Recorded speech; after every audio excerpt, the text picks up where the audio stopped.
O SBT News recebe agora o professor e sociólogo Marcos Rolim. Atualmente ele leciona na Uniriter, no Rio Grande do Sul. Professor, muito bem-vindo aqui ao programa Poder Expresso do SBT News. Obrigado, Afonso. Obrigado pelo convite. O professor Marcos Rolim escreveu recentemente um artigo chamado Fatores de Risco para a Radicalização. Então a gente está conversando um pouquinho aqui sobre essa questão da radicalização política, como que essa radicalização chegou na nossa sociedade e quais são os impactos dela. Por que trouxemos o professor Rolim hoje aqui? Foi por conta desse ataque que aconteceu na quarta-feira passada ao STF, que acabou ali com a morte da pessoa que fez esse atentado, que promoveu esse atentado. Professor, em princípio, essa pessoa está sendo tratada ali como um lobo solitário, né? Eu queria tentar entender de que maneira que essa pessoa, um lobo solitário, ele se desconecta de um panorama coletivo. É possível desconectar essa individualidade dessa formação política, desse panorama coletivo dele? Então, acho que essa é uma ótima pergunta, uma pergunta central, na verdade, né? Primeiro, nós não sabemos se ele foi, de fato, um lobo solitário, ou seja, aqueles sujeitos que acabam tomando a decisão de praticar um ato terrorista, de praticar um atentado de maneira absolutamente isolada, ainda que em conexão com os ideais de um movimento, mas sem a organização desse movimento por trás desse atentado. Então, a gente não sabe se foi isso, pode ser que tenha sido. A investigação ou as investigações permitirão sabermos se foi de fato isso. Mas o que eu acho assim muito importante, Afonso, é que é incrível como no Brasil essas coisas são rapidamente assim distorcidas e como rapidamente se tenta enquadrar o caso diante de um fenômeno que nós, em geral, conhecemos muito pouco no Brasil. O fenômeno da radicalização político-ideológica, ele é, na verdade, constitui uma agenda de pesquisa relativamente recente no mundo, né? Nós temos, claro, alguns trabalhos já bastante avançados nos últimos 10, 15, 20 anos, mas há pouca coisa produzida no Brasil ainda a respeito disso. Temos poucos estudos empíricos sobre o fenômeno da radicalização no Brasil. E é um fenômeno, portanto, que as pessoas, em geral, pouco ouviram falar. O que nós percebemos com esses processos de radicalização? Primeiro, qualquer plataforma política, ideológica ou mesmo religiosa, qualquer dimensão ideológica pode amparar um processo de radicalização. E as pessoas se radicalizam quando elas assumem o pressuposto de que um ato de violência pode ser legítimo para alcançar o seu objetivo político. Então, eu passo a normalizar, quando estou radicalizado, a ideia de que matar alguém, por exemplo, faz parte do jogo. Né? E, portanto, esse processo de radicalização é um processo muito perigoso, né? Para todas as pessoas, para a democracia, para o Estado de Direito. Esse processo de radicalização está em curso no Brasil há aproximadamente 20 anos, pouco mais de 20 anos ele começa, né? Onde grupos, através de um processo de radicalização online, através da internet, isso começa lá atrás, ainda no Orkut, né? Com a formação dos primeiros grupos mais radicalizados, no caso brasileiro, à extrema-direita, né? Que são grupos todos situados à extrema-direita. E a partir daí, então, nós temos cada vez mais pessoas que compartilham dessa ideia de que a violência pode ser um recurso legítimo para alcançar um objetivo político qualquer, né? Então, nesse caso, não me resta, assim, não há qualquer tipo de dúvida a respeito do que aconteceu no caso de Brasília. Esta pessoa responsável pelas explosões é claramente alguém radicalizado, né? Vários testemunhos, até de familiares, de amigos, enfim, mostram que ele mudou a partir de um certo momento onde ele fica obcecado pela política, vira um fã fervoroso de Bolsonaro, passa a compartilhar com os ideais da extrema-direita, de perfil mais fascista, enfim. Então é um processo que vem acontecendo com muitas pessoas no Brasil, né? Quem não conhece alguém que era uma pessoa, até da sua família, alguém assim que era divertido, que era muito que socializava super bem, que não se interessava por política, inclusive, mas que de repente começa a se interessar e começa a defender posições extremamente agressivas e violentas. Basicamente foi isso que aconteceu com esse cidadão, né, que acabou perdendo a sua vida nessas explosões. E o senhor citou aí que começou mais ou menos 20 anos, né, por conta desse movimento no Orkut e tal. Quando é que ele ganhou uma força maior, professor? Dá para dizer que foi depois da chegada de Bolsonaro ao poder ou não? Olha, nós teríamos que ter mais estudos para tentar medir isso, não temos suficientes dados para isso, né? Mas tudo indica que sim. E por que tudo nos leva a crer que sim? Porque a própria campanha do Bolsonaro, quando ele se elege pela primeira vez, ela já está marcada por esse discurso muito fortemente, né? Nas redes sociais, basicamente. Até na época ele não tinha muito espaço de televisão e esse discurso está presente entre os seus apoiadores, é estimulado por ele depois, uma vez no poder. Foram 4 anos de um mandato onde a violência verbal, as ameaças, as agressões verbais partiam diretamente do primeiro mandatário, do presidente da República. Quando eu normalizo esse grau de agressividade verbal, eu estou, de alguma maneira, estimulando que as pessoas passem à prática dessa violência, né? Essa é uma coisa também curiosa que muitos estudos mostram no mundo inteiro, né?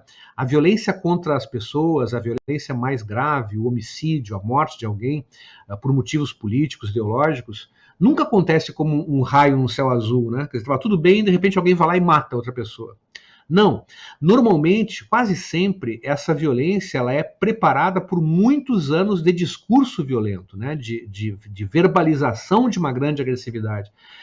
Isso que foi feito nos últimos anos com muita força, inclusive pelo ex-presidente Jair Bolsonaro, né? Que tem como marca, como característica sempre ter esse tipo de estilo de fala. Agora, inclusive, parece que não, ele tem andado um pouquinho mais calmo, né? A partir do momento que começa a se aproximar a hora da sua prisão, pelos vários crimes que ele já cometeu. Mas durante todo o governo ele tinha uma postura muito ofensiva e muito radical do ponto de vista verbal, agredindo, ameaçando, né, as pessoas de uma forma constante durante todo o seu mandato. É claro que isso estimulou muitos grupos dos seus apoiadores a pensarem na prática em como exercitar essa violência. A gente está, de alguma forma, colhendo esses resultados ainda agora. Eu queria tratar um pouquinho aqui mais do seu artigo, professor. Para quem está nos acompanhando, a gente vai deixar a descrição aqui, o link para acessar esse artigo do professor, na descrição aqui do que a gente está colocando no YouTube agora.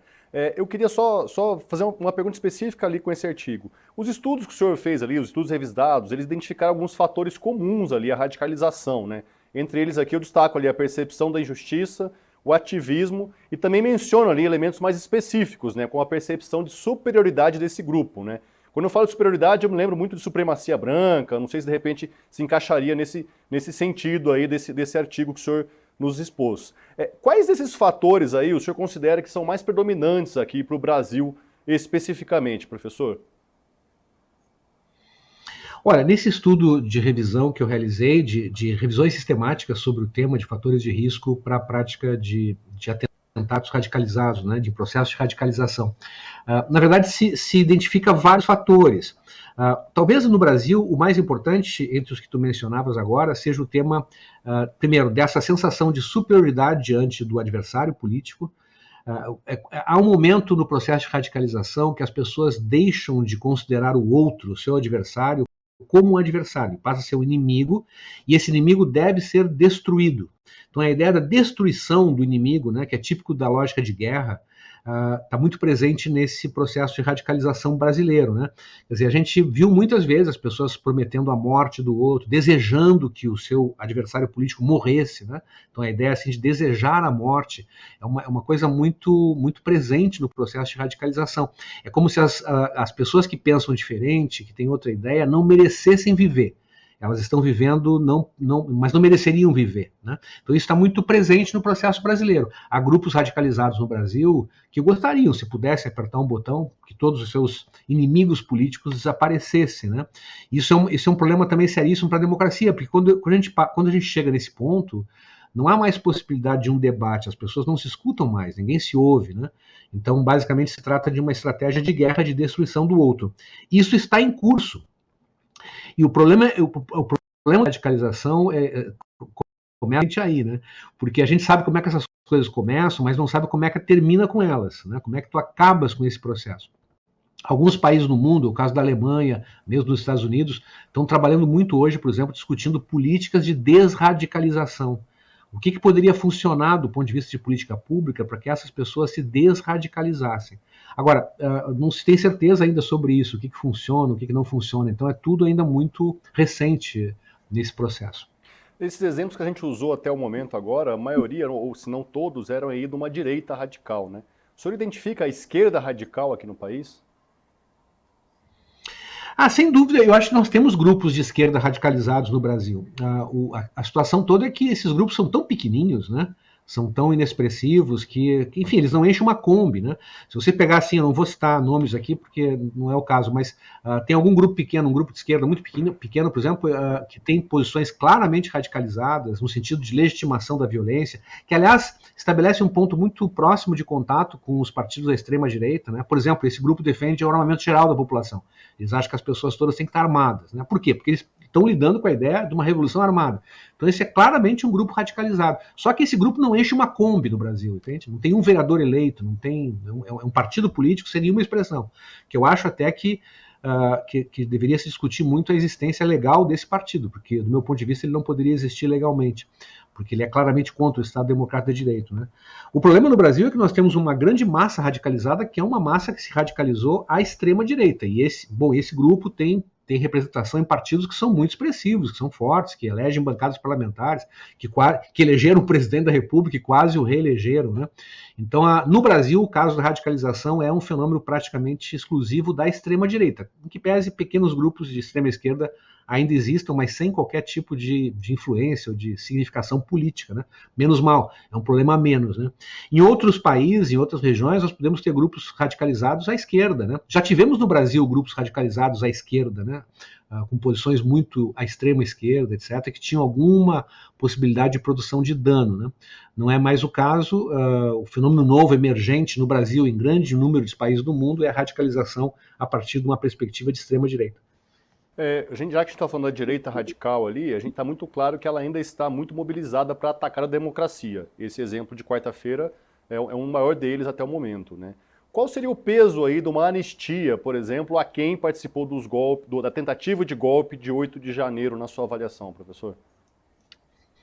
Pois então, esse estudo que tu mencionaste, que é um artigo científico publicado com essa revisão de estudos internacionais, mostra claramente o seguinte, que a resposta firme do Estado na punição às pessoas envolvidas em atentados, em situações de prática de vários crimes contra a democracia, que esta postura de punição ela é super importante para que haja desradicalização, entende? Nós não podemos imaginar que haja uma leniência diante desses atos, porque qualquer perspectiva dessa natureza, como anistia, por exemplo, funcionaria como um estímulo. Então, claramente, se o Estado fizesse isso, espero que o Brasil não faça isso, mas se nós fizéssemos isso no Brasil, vamos anistiar as pessoas que depredaram os poderes no dia 8 de janeiro, porque, enfim, eram pessoas sem noção, né? Não tinham responsabilidade. O sinal que nós passamos, a mensagem que nós passamos para essa base radicalizada é o seguinte: não dá nada, gente. Não dá nada. Vamos lá. Então é quase como se fosse um convite à retomada dessa estratégia. Eu acho assim que seria um ato de extrema irresponsabilidade, né, se houvesse essa anistia. Mas imagino, inclusive, que os efeitos, a repercussão dessa explosão recente agora em Brasília, meio que demonstram claramente isso, né, que se for esse o caminho, nós vamos ter muito mais gente atuando e procurando produzir fatos como esse que nós vimos, né? Aqui nós temos, nesse episódio de Brasília, nós temos talvez uma pessoa que não tinha condições de fazer um cálculo efetivo sobre o potencial do dano a causar, né? Agora, não vamos esquecer, assim, né? Agentes do Estado, policiais, juízes, promotores, prédios públicos, né, são alvos preferenciais desse terrorismo doméstico de extrema-direita. Alvos preferenciais. Se vocês pegarem a experiência norte-americana, por exemplo, os Estados Unidos têm muitos atentados terroristas domésticos, né, praticados inclusive por grupos radicalizados, por movimentos cristãos radicalizados.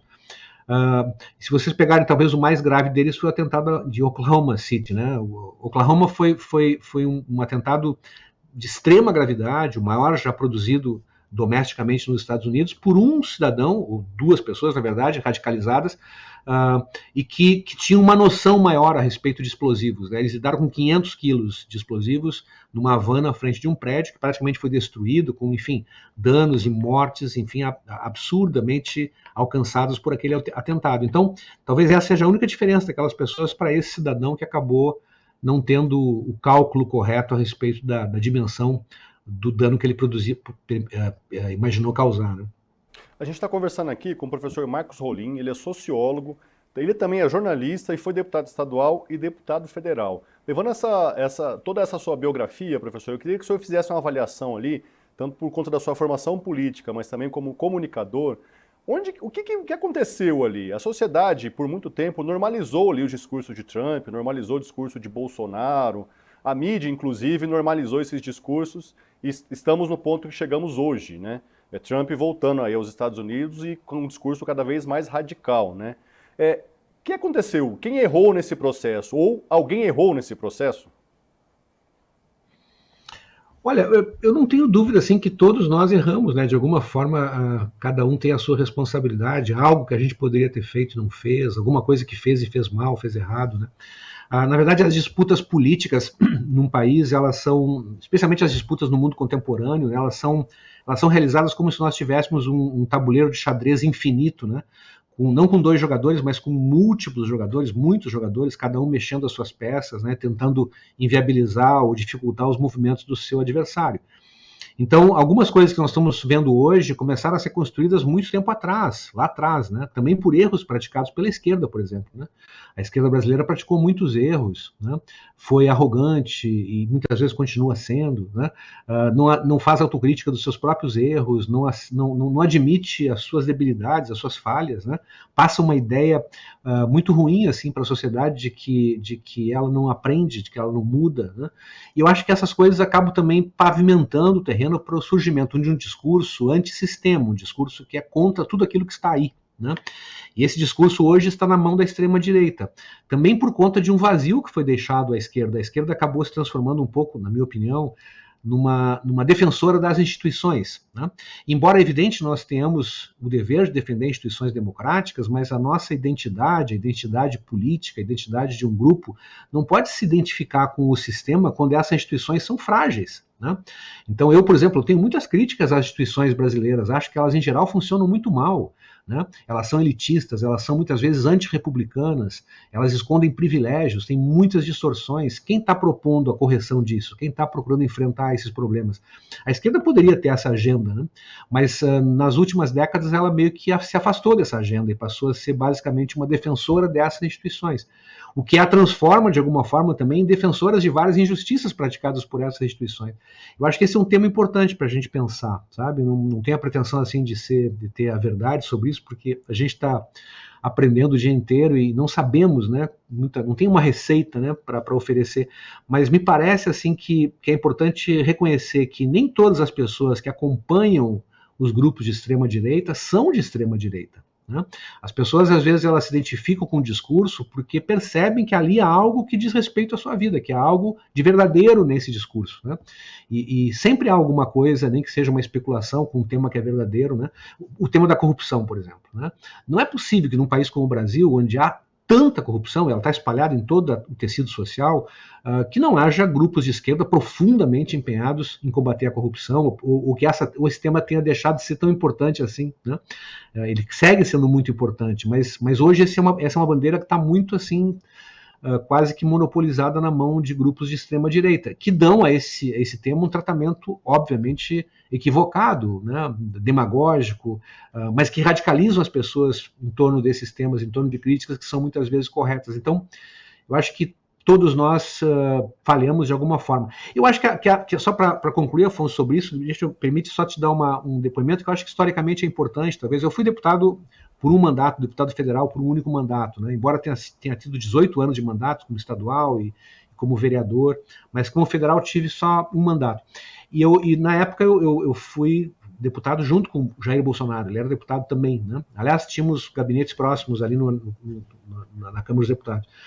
E na época é impressionante porque eu presidi a Comissão de Direitos Humanos durante um ano e nós tínhamos, portanto, reuniões às quartas-feiras de manhã. Todas as quartas-feiras de manhã eu me encontrava com ele, porque ele era membro da Comissão de Direitos Humanos. E o curioso é que, claro, ele ia lá para a comissão para criar algum tipo de transtorno, para fazer algum tipo de agitação, digamos, em torno das suas bandeiras, mas não para discutir os temas que nós estávamos debatendo. E havia, na época, um acordo entre todos os partidos políticos, inclusive o dele, né? Todos os partidos, as lideranças dos partidos, tinham um acordo que era o seguinte: bom, ele tem o direito de falar, porque é um direito do parlamentar, que é membro da comissão, fazer uma intervenção lá de 5 minutos, enfim. Mas o que a gente vai fazer? A gente vai garantir esse direito, que ele fale, e depois a conversa segue normalmente, sem que nada tivesse acontecido, para não aceitar aquelas provocações, né? Então, ele era na época visto assim como uma pessoa completamente marginalizada, secundarizada, não tinha nenhum tipo de importância, ninguém dava bola para ele, né? E a gente podia, inclusive, eu na época como parlamentar, com a posição de esquerda, de oposição ao governo Fernando Henrique, por exemplo, nós tínhamos muita conversa produtiva com defensores do governo, com a bancada do governo, trocávamos opiniões, tínhamos buscas comuns, alternativas que se construíam com os adversários, né? Porque a política é basicamente isso, nós fazemos a crítica, fazemos a oposição, mas queremos construir uma saída, e é possível, a partir do diálogo, que as partes se ouçam, se escutem, né? A gente possa construir alguma coisa conjuntamente. Isso nós perdemos no Brasil. Nós perdemos pela radicalização, perdemos por esse movimento de promoção da burrice, de eleição de pessoas completamente desqualificadas, né? Então o Brasil perdeu muito com o processo de radicalização. A questão é o que mais nós estamos dispostos a perder, entende? Será que ainda há mais coisas a perder ou podemos começar a tentar superar a situação a partir de agora? Última intervenção, mas aqui ao ponto aqui da minha última pergunta que eu quero lhe fazer, professor Marcos Rolim. O senhor citou aqui como é que era Bolsonaro lá atrás, e eu vou trazer a manifestação dele logo após o ataque desta última quarta-feira. Entre os vários pontos que ele falou, eu vou ler um trechinho aqui, ele falou que já passou da hora de o Brasil voltar a cultivar um ambiente adequado para que as diferentes ideias possam se confrontar pacificamente e que a força dos argumentos valha mais do que o argumento da força. Quando eu li isso aqui, não me pareceu que tenha sido escrito por Jair Bolsonaro, mas está assinado por ele, então vamos acreditar que tenha sido ele de fato. Está vendo na tela, está passando na tela aí para quem está nos acompanhando.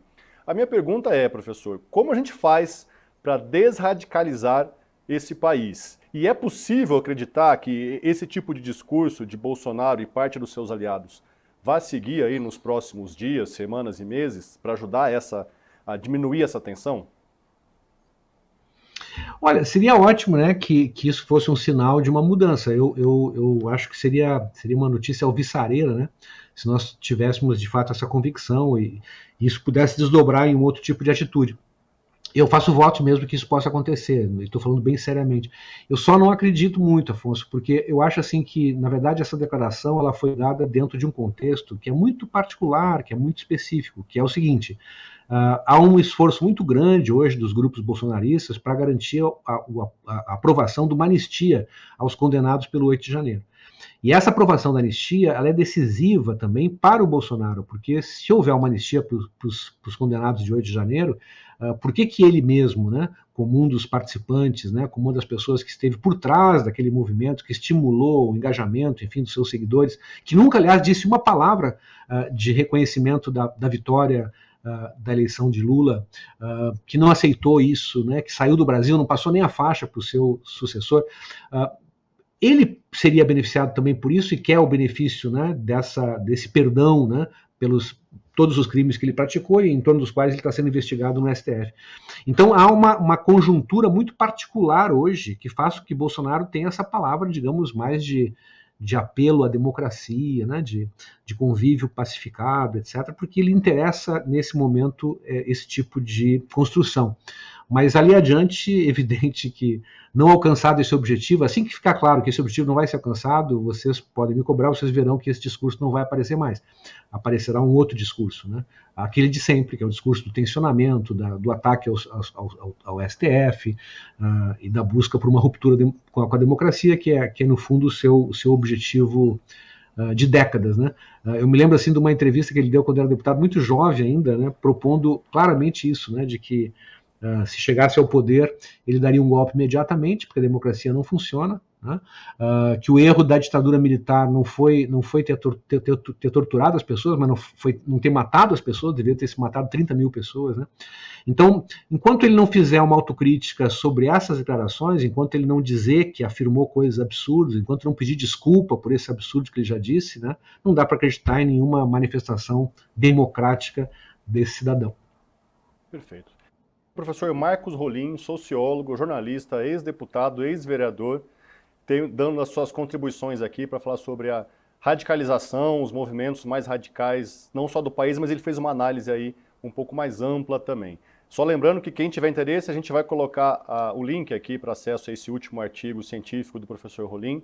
E espero contar com o senhor numa próxima oportunidade. Muito obrigado, professor. Obrigado, Afonso. Um grande abraço.